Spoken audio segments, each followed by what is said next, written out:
اور اس کی آیت نمبر 5 کہ جو ہر گھر میں لگی ہونی چاہیے، ہر جگہ پہ لگی ہونی چاہیے اور ہر جگہ چمک رہی ہونی چاہیے، تاکہ ہر مسلمان روز اس کو پڑھے، کہ جن کو ہم سے پہلے اللہ نے کتاب دی تھی اور انہوں نے اس کتاب کی قدر شناسی نہیں کی، اس کو پڑھنا چھوڑ دیا، اللہ نے ان کے بارے میں کیا الفاظ استعمال کیے ہیں، اور یہ عبرت ہے ان کے لیے کہ جو عبرت لیتے ہیں۔ آیت نمبر 5 میں فرمایا ان لوگوں کی مثال جن پر تورات کا بوجھ ڈالا گیا تھا، پھر انہوں نے اس بوجھ کو نہیں اٹھایا، یعنی جو تورات کی ذمہ داریاں تھیں، تورات کا جو حق بنتا تھا وہ ادا نہیں کیا،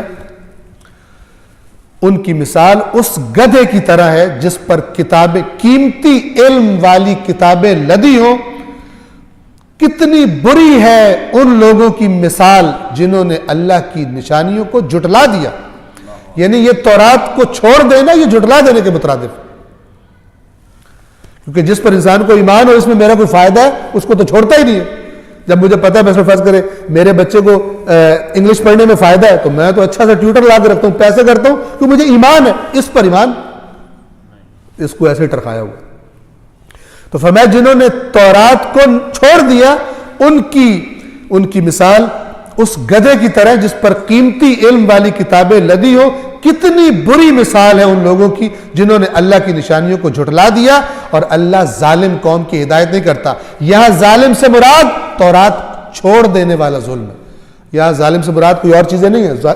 ہر آیت میں جب ظلم کا لفظ آتا ہے تو پہلی مراد وہی ظلم ہوتا ہے جو اس آیت میں بیان کیا گیا۔ اللہ فرما رہا ہے تمہیں تو تورات دی تھی ہدایت کے لیے، تو جہاں میں نے ہدایت رکھی تم نے چھوڑ دی، اب میں ہدایت تمہیں کہاں سے دوں؟ لا یہد القوم الظالمین، یہ ظلم ایسا ہے کہ تمہاری ہدایت نہیں ہو سکتی۔ خدا نے کہا یہ ہدایت ہے، تم ادھر سے لے رہے نہیں ہو، اب کہاں سے ہو؟ یہ مطلب ہے اس کا، واللہ لا یہد القوم الظالمین، اور یہ ظلم کتاب خدا کو چھوڑ دینا۔